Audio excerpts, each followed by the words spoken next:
For centuries, science and religion have been at war, with science advancing, religion retreating. As science solves more and more mysteries of universe and life, it takes more and more territory away from religion. Is this the way it should be? Is this the proper relationship between science and religion?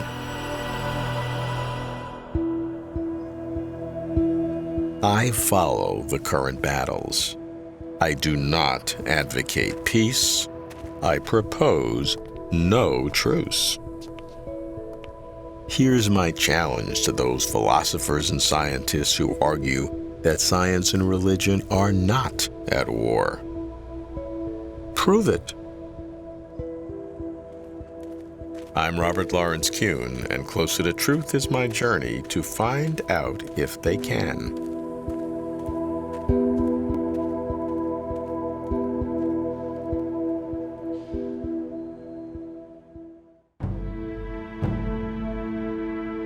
As I see it, the burden of proof lies squarely on believers. To show why religion deserves a seat with science at the high table of true knowledge. I go to Harvard Divinity School to see Philip Clayton, a philosopher and theologian working at the intersection between science and religion. Phil's project is to reduce religion to its bedrock and to find in science open areas where religion can contribute. We have to have permission to be gradualists.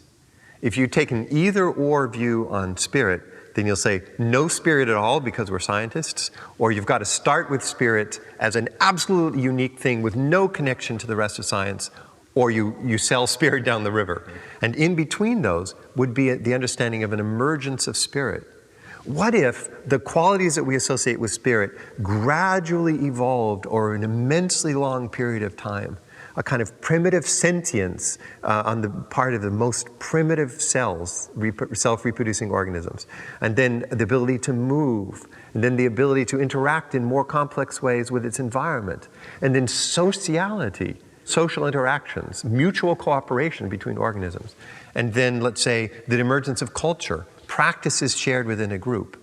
And finally, the sort of levels of emergence that we see, rationality, morality, the ability to reflect, broader intentions, dreams, hopes, imaginations, art. Do you see what I mean? Do you then go to the next stage and being reflective of maybe there's something beyond human intelligence, some super rational being? Why would that have to be taken off the table? Why couldn't there be a place for us today to raise that question? Now, we never can confuse that with science. Instead, we have to say science takes us this far. It continues to raise more transcendent questions. Can't we formulate hypotheses at that level, explore them, set them into dialogue, and see what we might produce? My guess is that what you're describing would be strongly rejected by both sides. Emotionally so. Science, who believe just in the physical world, will say that you're basically wasting our time, diverting us from what we should be doing. And theologians, on the other hand, would be frightened, I would think, by your view of spirit as something emergent as opposed to something strong. I don't know who would be more mad at you. One certainly gets some hostile resistance, but I have to respectfully disagree. I've seen, just in the last 20 or 30 years, amazing openness to this new sort of dialogue. People from around the world who seemed as ready as we were to engage on this reflection at the boundaries and beyond the boundaries. After all, how does science progress? The only difference in my view is I don't see any way to draw an a priori line to say you can come up to this point and you can't move beyond it. How do we know what we can know? And I would say, finally, that the understanding of panentheism in recent 150 years in theology offers a kind of reflection of theology dialoguing with science, leading to something radically new. Panentheism meaning all is in God, but God exceeds all in some way. What's interesting is to think of a re-enchantment of the world, to find the divine permeating the world itself.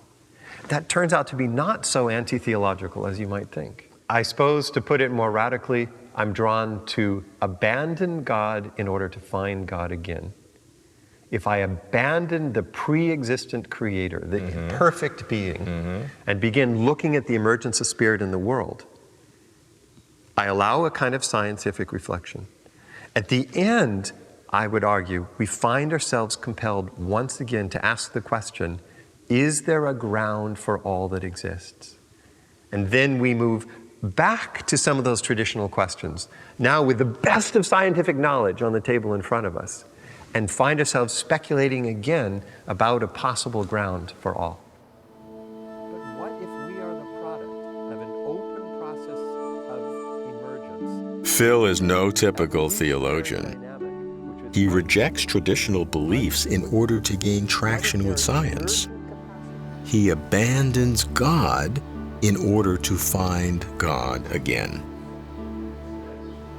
Empowered by emergence, Phil's grand mission is to discern the centrality of spirit and perhaps the ground of all being.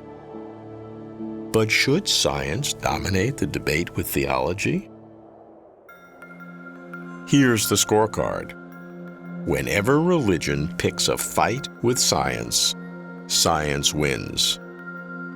Yet if religion gives up fighting, what remains of it?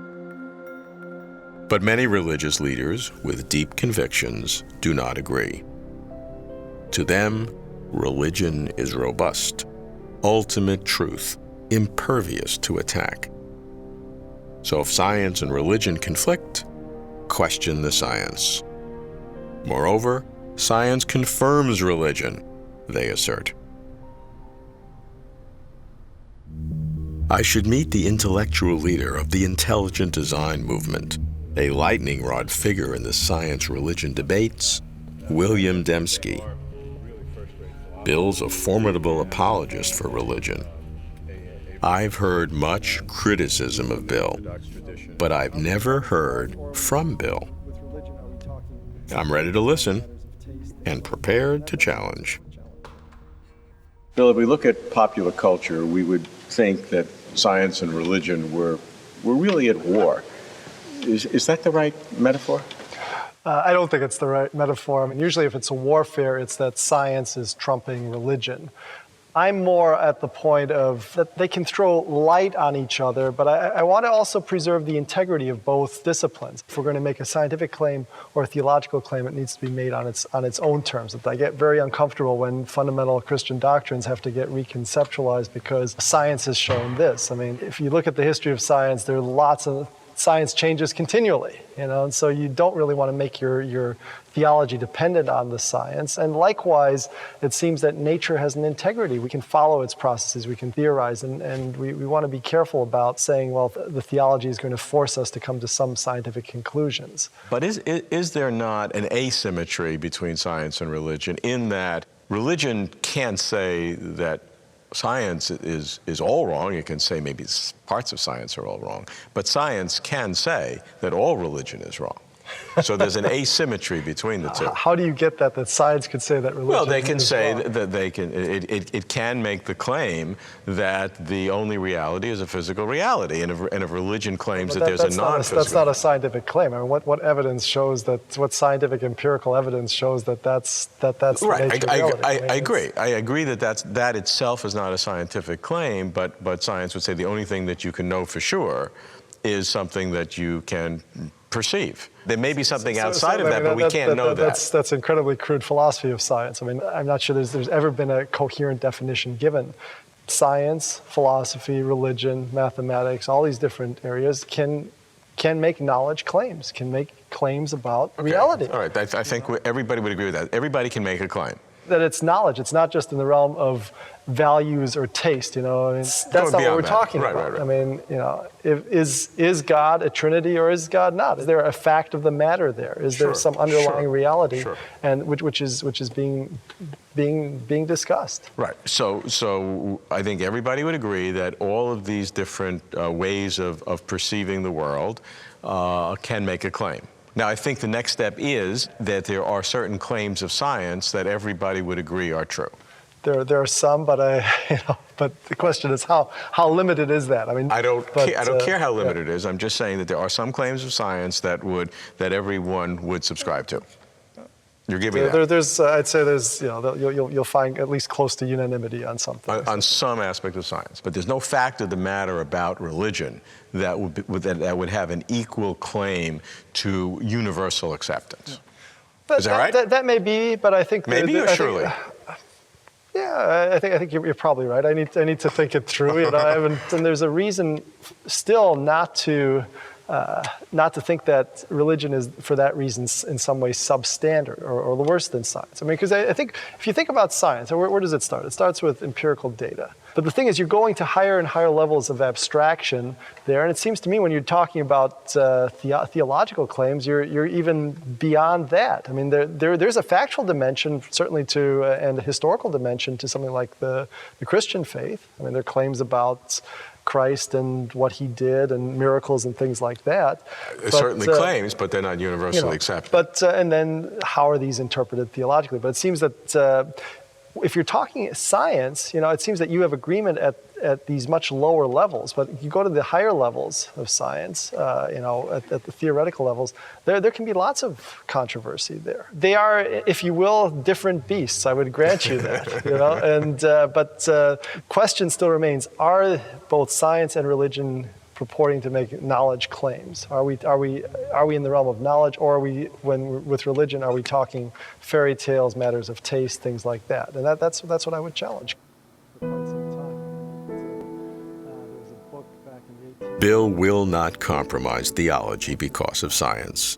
Science can change, he says, and at highest levels of abstraction, religious claims are no less justified than scientific claims. Maybe, but to reach those highest levels, I think would require such skepticism as to doubt all knowledge. The test, Bill says, is whether religion is in the realm of knowledge.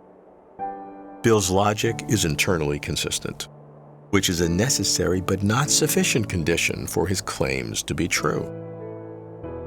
Religion, by essence, is self-authenticating. It's not self-contradicting, but neither does it go well with independent verification.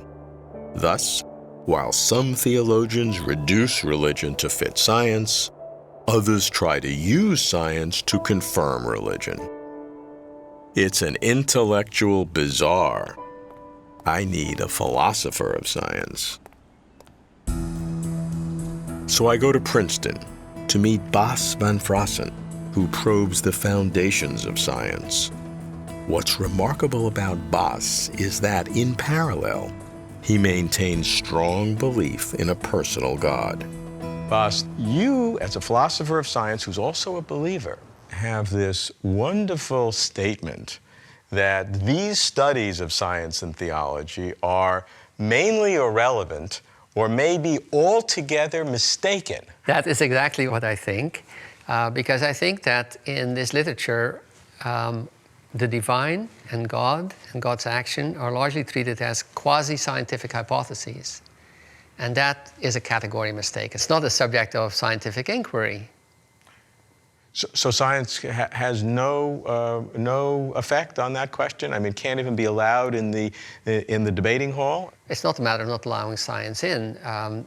If somebody is going to do good science, then he's going to define a project, has to know beforehand what it is, tell us exactly what he's going to investigate, and what the range of possible answers is. Now, how is he going to do that with religion? Well, he can be a psychologist and just investigate what is happening in our emotions. He can be a physiologist, and he can investigate what's happening in our neurons and our blood chemistry. He can be a sociologist and look at the group dynamics, none of which touches for a moment at what's important about religion.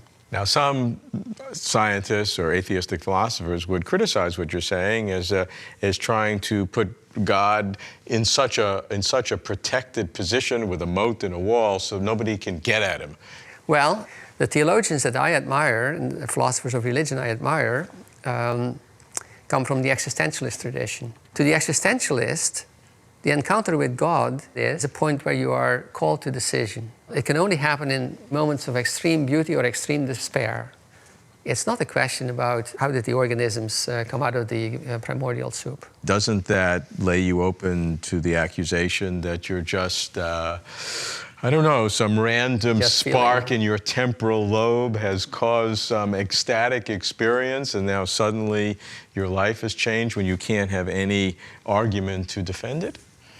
Well, I mean, what is there to defend? If I have an emotion that there should be something happening in my brain and in my blood or whatever as well, that's not a surprise. Of course, my whole body reacts when I'm reacting intellectually and emotionally. Well, the argument is that's not effect, that's cause. Now, you see, cause and effect are metaphysical terms. Right. As an empiricist, I don't buy into this kind of metaphysics, right? So what does that mean, that you don't buy into that metaphysic? I appreciate that in the sciences, but now you have an experience, it seems to be an ecstatic one or a beatific one or some transcendent one. You don't subject that to critique? I think if I want to believe in God desperately, and if I had an experience like that, it would scare me and I would almost run from God because I don't want to fool myself. I think that the encounter with God is something that goes on all the time. But it's in the extreme moments that it becomes very clear. If I meet another person, I don't have a scientific investigation that leads me to understand that other person. If I understand another person, it's through empathy and sympathy. But I know that person exists. I see them. They're in my visual field. I get their emails. I hear them on the phone. You know, I have some kind of sensory contact. What is it exactly that you think should be justified? What kind of belief should be justified here? If I come away from a place and I say, this is a sacred place, then should I justify that by saying that there's something there that the scientist could not describe in some way? The scientist could go and take anything that he likes, and he wouldn't choose the word sacred. Sure. Right? For sure. Whatever he would come up with as in his report wouldn't begin to touch or to convey what is the importance of this moment. Agree. I'm just not sure if that then enables us to go to the next step, that there's some fundamental reality behind that, or it's some superficial artifact, epiphenomenon of other things in our physical world. I see a false contrast there. I can answer a religious question in religious terms, but not in other ways. But shouldn't there be physical manifestations of religious reality if indeed God exists? Yes, but I think that it's a matter of perceiving. When I look at the mountains, I see them as a manifestation of God's grandeur. The secular do not. When I meet another person and I see a soul shining through. Do you see it? I do in your case. Well, that's good. To Bas, science and religion are categories, and they are radically different one from the other.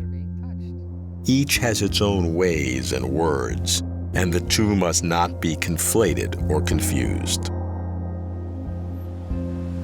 I'm not convinced. While I respect those who frame religion in terms of experience and emotion, I cannot accept higher realities without, if not science per se, at least rational analysis. Too much God talk, I fear, can befog critical faculties, whereas science roots us in real-world reality. If I were a theologian, I'd keep science close. Now for a scientist who hopes to explain the deep ways of God. One of the best is the founder for the Center of Theology and the Natural Sciences in Berkeley, Robert John Russell. An ordained minister with a doctorate in physics, Bob expands the frontiers of science and religion. He works to explain the nature of time and how the new heavens and new earth could come to be, topics entirely dependent on God, if there is a God. Bob, I'm fascinated with science and theology, but here's my fear, that once you get over the conflict or the coherence or your belief, there's nothing there. It's veneer all the way through. Mm-hmm. Conflict and two worlds are the typical approaches people see. But dialogue and then interaction or integration have been the direction we've moved in for the last 2 decades. Okay, so let's just go over those again. Right. Conflict, which is the way the field started, certainly hundreds of years ago. And that's essentially a full-blown conflict between science and religion. It isn't that you disagree over some issues. Right. It's that you dismiss the other point of view entirely, right? One or the other is entirely wrong. Right. Ought not to be heard in the public square. Okay, that's that one. Now, science would say that about religion wholly, but religion, I think, to be fair, would say it about a certain kind of science. So there'd be a slight asymmetry in their dismissal in the conflict. There are some forms of religion, typically fundamentalist readings of Scripture, which dismiss science wholly. Simply saying, well, it's fact versus value, right? Or it's faith versus reason, or subjective versus objective, or it's church-state distinction. So how do you get beyond that? For decades now, we've been working on dialogue and integration or interaction. Basically, dialogue saying we're going to presuppose some mutual respect for the other, that there's something to be learned from the conversation. There may be some arguments and disputes. That's healthy in any relationship, but you want to have the relationship, right? And so science asks limit questions like, why is the universe rational and intelligible? And science can't answer it. It assumes it. Those are philosophical questions. Or theology says we believe that God's the creator, but what did God create? Well, let's go out and look. Let's ask science what it is. There's rich grounds for conversation. Integration is a more thorough going beyond of a dialogue where I, as a theologian, have to be in conversation with scientists, because if I talk about what it means to be a person as a Christian theologian, I need to know genetics and anthropology. And for scientists, especially in quantum theory and relativity and cosmology, you really are asking foundational questions, which are philosophical as well as scientific, right? Which laws of nature to choose, and what is their status, and how do you explain time and its beginnings? So in that sense, a conversation with philosophers, a conversation with theologians can be very helpful for a scientist. To allow two worlds and keep them separate is to go nowhere. So much of the contemporary situation in culture is a debate about fundamentalist views of religion versus more open views of religion, which take contemporary life into account in a profound way. What I really like is describing the landscape, because I think with these 4 categories of conflict, two separate worlds, dialogue, and integration, at least we see all the possibilities. Exactly. And then to go further, then you ask, as you said, how do we go beyond a conversation into something that isn't just kind of a fluffy agreement that, yes, we respect each other. If you're a critical realist, you'd say that science needs to be taken seriously by other fields, especially theology, because it's telling us something, although partial and limited, about the way the world really is. If you believe God is the creator, then the question is, well, what does the word creator refer to? It refers to God in some sense. It also refers to the creation God creates. So you need science to talk about that creation. Otherwise, we just have our limited human experience. We don't know about quarks or quasars or whatever, multiverses. We also, in some ways, we would then want to say, well, does the term God have any kind of realist connotation? So when I talk about God or grace or the presence of the Spirit in the world, is that just convenient shorthand for I'm going to act in a certain way? Right? Or is it really something I believe to be in some ways true, although always within a kind of, as you say, apophatic, that is a way of not knowing or a way of saying God is ultimate mystery. Right? So the bottom line is critical realism can serve as one useful, common philosophical position to connect theological concepts so you can begin to bridge between these two worlds. I would love to believe in God, but I fear fooling myself by wishing real that which I can only hope might be possibly true. That's why I scrutinize science and religion and decry neither the fierce battles nor the long war. Artificial harmony is a soporific drug. Its peace is phony, like a friend whose faults.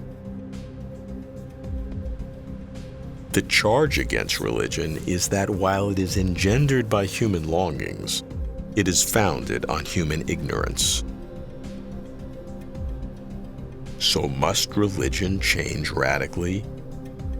Shed old dogmas and doctrines? Ditch its personal creator? In assessing science and religion, I like the four categories: conflict, separate worlds, dialogue, and integration. But real progress may not mean moving and maturing from first to last. Perhaps vitriolic struggle is the hot crucible to try and to test truth.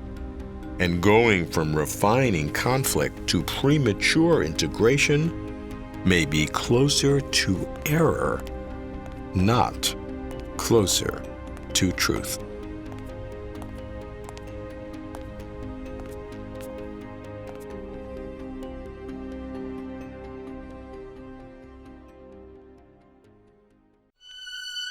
For complete interviews and for further information, please visit closertotruth.com.